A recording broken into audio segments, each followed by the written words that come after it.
Բարև ձեզ, Երևան Today հարցազրույցի տաղավարում այսօր հյուրընկալել ենք փաստաբան, իրավապաշտպան Հովհաննես Խուդոյանին։ Բարև ձեզ, պարոն Խուդոյան, շնորհակալություն մեր հրավերն ընդունելու համար։ Շնորհակալություն հրավերի համար։ Երեք աղմկահարույց դեպք տեղի ունեցավ, բերման են ենթարկվել Արագածոտնի թեմի առաջնորդն ու 12 քահանաներ։ Որոշ եկեղեցականների գտնվելու վայրը անգամ հայտնի չէր, այսինքն առևանգել են նրանց, ինչպես է գնահատում այս ամենը։ Հա, կարող ենք տենց էլ ձևակերպել կենցաղային, բարձ մարդկային լեզվով առևանգել են, որովհետև իրավական ընթացակարգով մարդու ազատության սահմանափակումը այլ ընթացակարգ է ընդհանրում։ Անձին պետք է հնարավորություն տրվի զանգ կատարել, իր նախընտրած անձին հնարավորություն պետք է տրվի իր փաստաբանին զանգ կատարել, երբ որ արդեն փաստաբանը հայտնի է ինքն է ուզում հանդիպել, պետք է հնարավորություն տրվի հանդիպելու, ինչպես մասնակցելու քննչական դատավարական գործողություններին, այնպես էլ կոնֆիդենցիալ կարգով միջ այդ առանձնազրույց ունենալ իր վստահորդի հետ։ Այն պարագայում, որ փաստաբանները գնացել են, ներկայացել են կոմիտեի շենք, վերջիններս թույլ չեն տվել ներս մտնել, շատերի տեղը ընդհանրապես հայտնի չի եղել, մի շարք դատավարական կոպիտ խախտումներ են թույլ տվել այս գործընթացի։ Նաև փաստաբաններից մեկը նշել էր, որ նրանց հարթակննում են որպես վկաներ, վկայի կարգավիճակ ունեցողին բերման են ենթարկում, առևանգում են, ընդհանրապես ինչ կարգ։ Քրեական դատավարության օրենսգիրքը նախատեսում, որ վկային ծանոթագրով հրավիրում են հարցաքննությանը։ Մաքսիմում, եթե այդտեղ շատ շտապ է, եթե վկան չի առարկում, իրեն կարող են խնդրել ծանոթագիրը շրջանցելով գնալ ներկայանալ։ Դա որևէ ձև չի ենթադրում հարկադրանք, պայմանով եթե վկան ծանոթված է եղել եւ չի ներկայացել։ Այնի եթե ծանոթացել վկան չի գալիս, իրեն բերման է ընդհարկում հարկադրում է, բայց նման բան չի եղել, միանգամից մտել են եւ ձերբակալման դրամաբանության մեջ շատերին նորացել են բաժին եւ ինքնին հանգամանքով մարդիկ հնարավորություն չեն ունեցել փաստաբանի հետ կապվելու եւ փաստաբան հրավիրելու, այլ հուշում է, որ սա ոչ թե ուղղակի հրավեր է եղել կամ ուղեկցել են իր կամքով, այլ ուղղակի ազատության սահմանափակում է եղել։ Ընդհանրապես ինչպես եք վերաբերում այս իրավիճակին, ակնկալելի էր ձեզ համար, որ իշխանությունը այս քայլին էլ կգնա։ Միանշանակ ակնկալելի է, որովհետև այնպես չէ մի օր առնացանք եւ տեսանք, որ անկախ հոգեվորականի դեմ ինչ-որ գործողություն են կատարում։ Դեռևս 18 թվականին էին վեհապարի դեմ հարձակումներ կատարվում, մեր պետությունը չէր խոչընդոտում, թե քարտականություն էր խոչընդոտել։ Հետագայում փոքր քայլերով օրինակ իրեն անվտանգությունից էին զրկում, թե օրենքով անվտանգություն էր ենթադրում պետական պահպանություն։ Դրանից հետո զանազան քարոզչական հնարքներ, դրանից հետո 24 թվականին Բագրատ Սրբազանի նկատմամբ եղել քարոզչական արշավ եւ տարատեսակ մանր ու մեծ իրավախախտումներ սկսած հավաքի աջակիցներին ապօրինաբար բարին տանելուց, ծեծելուց, իրենց գույք ամիսներով վերցնել պահելուց, դրանից հետո դրան Միքայել Սրբազանի դեպքը, բայց դրանին նախորդում էր նաև եկեղեցու դեմ վարչապետի արդեն կեղտոտ բառամեթերքով արշավը, բարձրաստիճան հոգեվորականների դեմ, հետո Բագրատի Միքայել Սրբազանների ապօրինի ձերբակալությունները դրան անվանում են պատանդառություն, որտեղ դա այլ քան թշնամական վերաբերմունք մեկնաբանել չի կարելի իրավաբանությունը կա չկա բացարձակ։ Եվ այո, այդ ամեն ինչը կատարած իշխանությունը իրավապահները ամենևին զարմանալի չէ, որ կարող են այսպես կարող ազարթնենք մեկ այլ թեմի տարած մտնել այդ նույն գործողությունները կատարեն։ Այս օրինակը սիրում եմ, եթե մենք ունենք Արցախը հանձնել ենք Ադրբեջանին, ինչքան էլ վշտալի, ինչքան էլ ցավոտ լինի, պետք չի զարմանալ, որ այնտեղ դեռ գերեզման են քանդելու կամ բանկ են քանդելու կամ ինչ-որ բան են բացելու։ Նույն տրամաբանությունն է, մենք պետությունը հանձնել ենք թշնամաբար տրամադրված իշխանություններին, իրենք ամեն գործողություն անելու են, ինչ որ հնարավոր եղավ այդ բանը անել, իրենք անելու են, պետք է դա սպասել։ Պարոն Խուդոյան, այդ ամենից հետո քննչական կոմիտեն լուսանկար է հրապարակում գրելով, մեջբերում եմ, բացահայտվել են հավաքներին մասնակցելուն հարկադրելու, ընտրական իրավունքի իրականացմանը խոչընդոտելու, խոշոր չափերով վստահված գույքի հափշտակություն կատարելու դեպքեր։ ու ցուցադրում են համակարգչի ստեղնաշար, մկրատ, սրբապատկեր, շքանշան եւ այլն։ Որքանով եք լուրջ վերաբերում այս քննչականի ցուցադրածին, հաշվի առնելով, որ դուք նաեւ Բագրատ Սրբազանի գործով փաստաբան եք եւ այն ժամանակ էլ ինչ որ բաներ էին հրապարակել որպես ապացույց եւ էլի մարդիկ ծաղրում էին։ Իրապահ մարմինները ակնհայտ էժան քարոզչական դաշտ են մտել դեղին մամուլին բնորոշ, փորձելով մարդկանց պատկերացնելու ինչ որ հույզերի վրա ներկայացնել իրականությանը չհամապատասխանող տվյալներ։ Օրինակ Բագրատ Սրբազանի գործով դրել էին գենդեր պարտիների ժամանակ կամ ակցիաների ժամանակ օգտագործվող գունավոր ծախերը, քանի որ անգլերեն ավեր են գրված, բոլորը կարող անգլերեն չկարողանան գնել, պայթուցից ինչ որ բան էր։ Հրավտանգ առաջ կաներ պայթին ավտանգ, ակնհայտව դա բանել որևէ կերպ չի կարող վտանգ պարունակել։ Նույն ձև էս կադրերը, որ հրապարակեցին, նախ եւ առաջ վստահված գույքի հափշտակություն։ Հասկանալ ով այդ գույքը վստահ է։ Ումից են հափշտակել։ Ումից են հափշտակել, ով է բողոքել, որ ինքը ինչ որ մեկին գույքա վստահել եւ դա հափշտակվել է։ Դա կարող է լինի, օրինակ, ընկերության հաշվապահին տվել են գումար, հետո այդ գումարը կորել, ընկերությունը ասում է գումարը չկա, հաշվապահի մոտ էլ ինքը վերցրել է դա։ Ենթադրվում է, դեռևս բացահայտել չեն ասել ինչու, որտեղ նվիրատվություններից կամ այլ եղանակներով հանգանակված գումարներ են, որ եկեղեցուն է պատկանում։ Մարդիկ եկեղեցին հաղորդում են ներկայացրել, որ ինա կարագածոտնի թեմում մեր նվիրատվություններով հավաքված գումարները հափշտակվել են։ Եթե գոնե հայտարարեին, օրինակ եմ ասում, որ բնակարաններում են դա հայտնաբերել եւ այլն, առաջնորդարանում են, չէ՞, այդ ամեն ինչը հայտնաբերել։ Ինֆորմացիան այդպեսին է, այդ էլ գծկատուրան ներկայացնում, խնդիրն է, որ երբ որ իրանց պետք է իրանք ներկայացնում են անձնական բնույթի խոսակցությունների դետալներ, որը ընդհանրապես իրավական գնահատականներ արժանի չի, բայց երբ որ նման լուրջ հանրային հետաքրքրության բանա լինում, իրենք շուտ ինձ տեղեկություններով փող են խթել, ինչ փող է դա։ Ասում առաջին բարգացվելն է, որ դա նվիրատվությունների գումարն է, որը այո պետք է գտնվեր այդտեղ, այո պետք է գտնվեր որևէ հոգևորականի սենյակում, այո պետք է գտնվեր սեյֆում կամ ինչ-որ միտեղ։ Հիմա տանք հակառակից։ Արդյոք դա որևէ պետական մասնավոր իրավաբանական անձի ֆիզիկական անձից հաշտակված գումար ակնհայտ է ոչ որտեղ այդ հոդվածը դրան հիմա ի վերջո այդ հարցադրումը կատարենք եւ թողենք բաց ումից է հաշտակվել այդ գույքը եթե իրանք նկատի ունեն որ օրինակ տարբեր մարդիկ նվիրատվություններ են կատարել եւ այդ գումարը հայտնվել է հոգեվորականի սենյակում այդտեղ առարկություն մենակ եկեղեցին կարող է ունենա դուք ինչ գիտեք իրենք ոնց են իրենց աշխատանքը կազմակերպում այդ գումարները որտեղ պետք է հավաքվեն ինչպես պետք է ծախսվեն Եվ այսօր մեկ այլ հարցազրույցում էլ ասացի, մոտավորապես պատկերացնելով թե ինչ գումարի մասին է այնտեղ խոսքը, ես իմ շատ կոպիտ հաշվարկով հաշվեցի 14 միլիոն դրամ, այնտեղ մի կիլո արծաթի ինչ-որ ձուլակտորա բան է ծախ գումարելով բենզինի չեկերը առավելագույն գնով հաշվելով գումարից ստացա 14 միլիոն դրամ, կարող է լինել այդպես սեղանին դրված Զարմանալի զուգադիպությամբ տեսա, որ քննչական կոմիտեի նախագահը նախորդ տարի հայտարարել է նույնքան կանխիկ գումար, այսինքն իր մոտ էլ կարող են իր տան հետ խոզարկություն կատարեն նման քանակի գումար կարող։ Եվ նույն հոդվածով։ Եվ ինչ։ Դուք եք կապ տեսնում այս ամենի եւ օրեր առաջ Փաշազադեի հայտարարությունների միջեւ։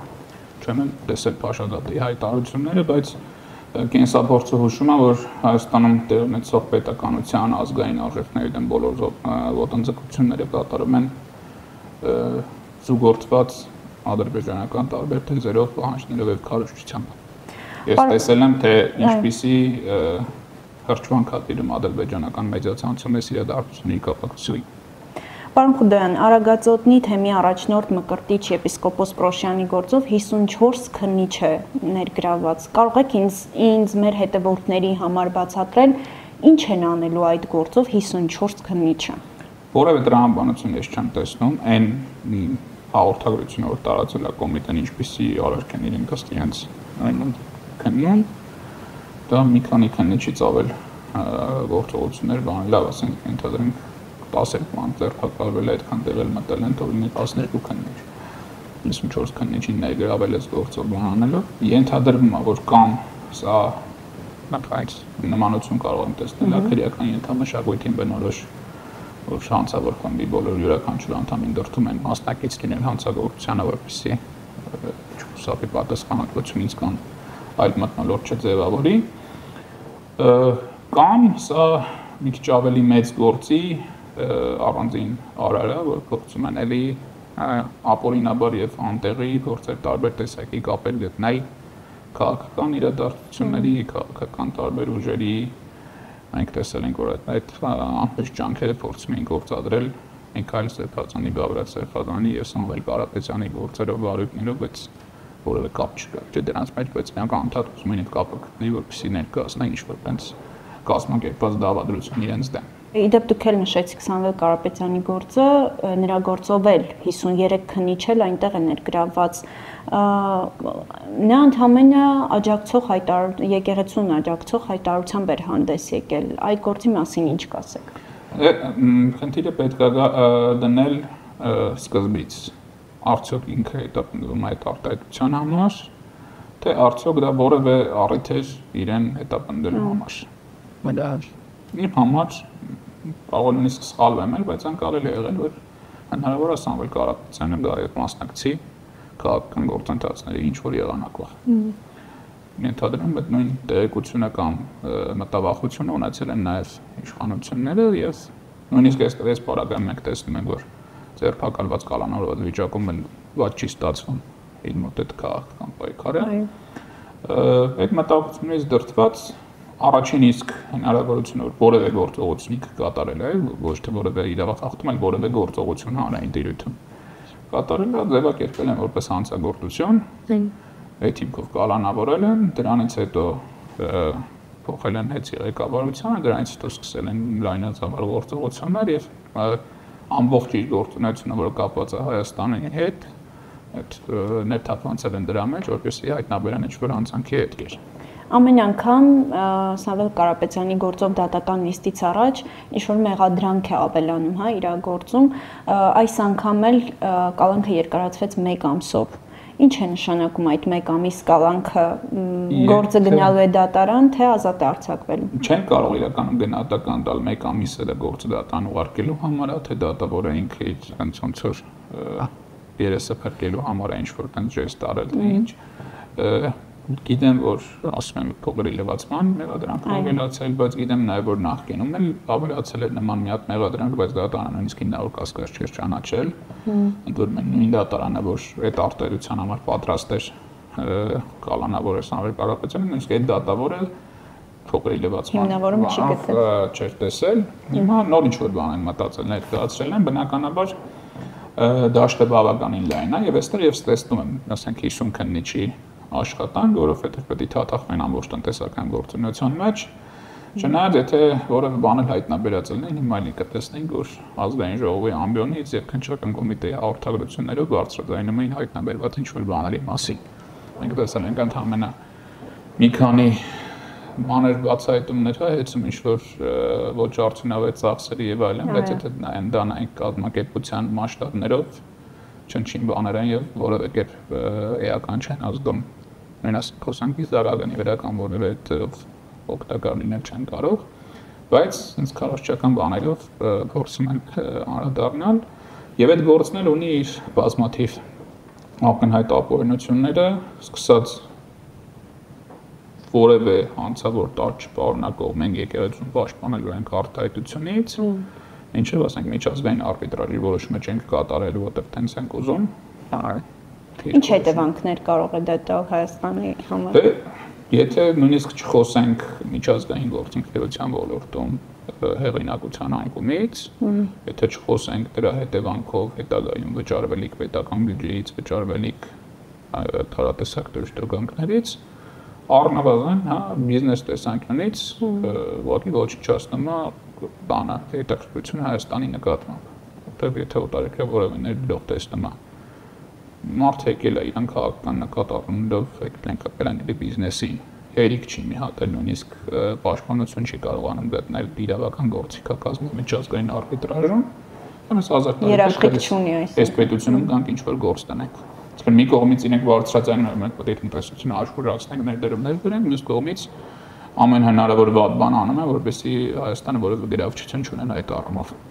Այսօր կկայանա նաև Բագրատ Սրբազանի եւ 17 աջակիցների գործով դատական նիստը։ Պարոն Խուդայան, հաշվի առնելով կալանավորների թիվը, Ինչքան կարող է ձգվել այդ դատական նիստը, կարող ենք ասել, որ տարիների մասին է խոսքը։ Կալանավորների թիվը ինքնին հանգամանք է, օրինակ մեկը հիվանդացավ, արդեն խնդիր առաջանում, բայց հələ դեռ մենք կալանավորների պատճառով դատական նիստի հետաձգում չենք ունեցել, խնդիրը ուրիշ տեղ է, որ գործն է բավականին ծավալուն եւ ծավալունը անիմաստ է, որ այդքան ծավալուն է, որտեղ դրա մեջ դրված են բազմաթիվ ձայնագրություններ, որոնք որևէ բովանդակություն չեն պարունակում, որտեղ հրավիրված են 30 թե ավելի վկաներ, որոնք բոլորը մի մարդու պես ասել են, որ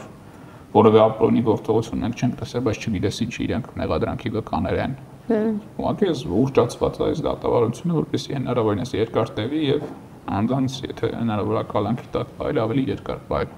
Բավական ծանր մեղադրանքով են կալանավորել նրանց, բայց տեսնում ենք, որ ամեն դատական նիստի ընթացքում մի քանի անձի խափանման միջոց փոփոխվում է։ Կարող ենք ենթադրել, որ նույնիսկ այդ ծանր մեղադրանքը որևէ հիմք չունի, հիմնավորված չի։ Ես կարող եմ համոզմունք հայտնել, որ Հայաստանի Հանրապետությունում բացառությամբ շատ անդերյակ մարդկանց, ովքեր չեն հետևում իրադարձություններին, բոլոր ովքեր հետևում են, վստահ են, որ այս գործը կեղծված է։ Դատախազներն էլ գիտեն, որ իրենք կեղծիքով գործ են բերել, դատավորներն էլ գիտեն, որ սա կեղծված գործ է։ Ուղղակի կան մարդիկ, որոնց դուր է գալիս այդ կեղծիքը, կան մարդիկ, որոնք իրենց անձնական շահերից ելնելով փորձում են չտեսնել դա կամ տարաբնույթ մեկնաբանություններ տալ փաստերով, հա, շատ պրիմիտիվ, իրար համադրվող փաստերով ապացուցված է գործը կեղծված է։ Դրա դեմ ոչինչ անել հնարավոր չի։ Արդեն իսկ ապացուցված է։ Բայց իրապա համակարգը դատարանները ունենալով այն կաշկանդվածությունը, այն ճնշումները, որոնք տարեց տարին ուտակել են իրենց վրա, իրենց այլ գործերով, մանր եւ միջին եւ մեծ ապօրինությունների եղանակով, հիմա հարկադրված են քարշ տալ այս ծանր գործը դատական ատյաններով, բայց ասում եմ, ելի կարծում եմ, որ բոլորն էլ ունեն այդ վերաբերմունքը, ովքեր աչք ունեն եւ հայերեն կարդալ գիտեն, որ կեղծ թերթելով գործը կհասկանա, որ կեղծիքի վրա հիմնված գործ է եւ նույնիսկ փաստերի դիրութել եթե չմտնենք այն բովանդակությունը, որը իրենց մեղսագրում են, որևէ կապ երբեք չի ունեցել աբեկչության հետ։ Եվ վերջապես, պարոն Խուդոյան, Նիկոլ Փաշինյանը ինչ է ուզում ցույց տալ, հանցագործ գործարարներ, հանցագործ սրբազաններ, հոգևորականներ, հանցագործ ժողովուրդ, թե իր նպատակը ոչ թե ցույց տալն է, այլ ինքը իրան հանգիստ է զգում, որ իր հակառակորդները կալանավորված են։ Ինքը ունի ընդամենը մեկ խնդիր պահպանել իշխանություն, որովհետև դա կենսական նշանակություն ունի իր համար, իշխանություն հանձնելու պարագայում ինքը լավագույն դեպքում գնալու է ՑՄ ազատազրկման։ Ինքը եւ իր մերձավոր շրջապատը։ Եվ այդ պարագայում գնալու է ամեն ինչի պատրաստ ամեն եղանակով,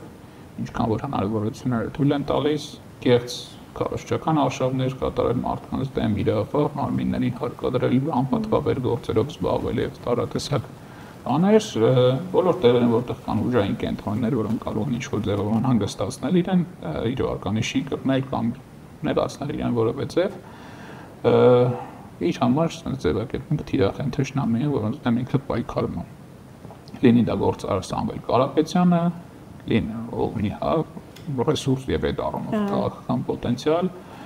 լինի դա հայ առաքելական եկեղեցին, որը ազգային արժեքների կարևոր կենտրոն է եւ ունի այդ ազգապահպան եւ հոգեվոր լուրջ պոտենցիալը,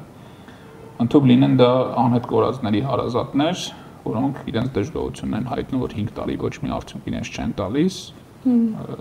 ու ասեմ նույնիսկ այդ պարագայում առողջական ծանր խնդիրներ ունեցող մարդուն կարող են տանել կալանքի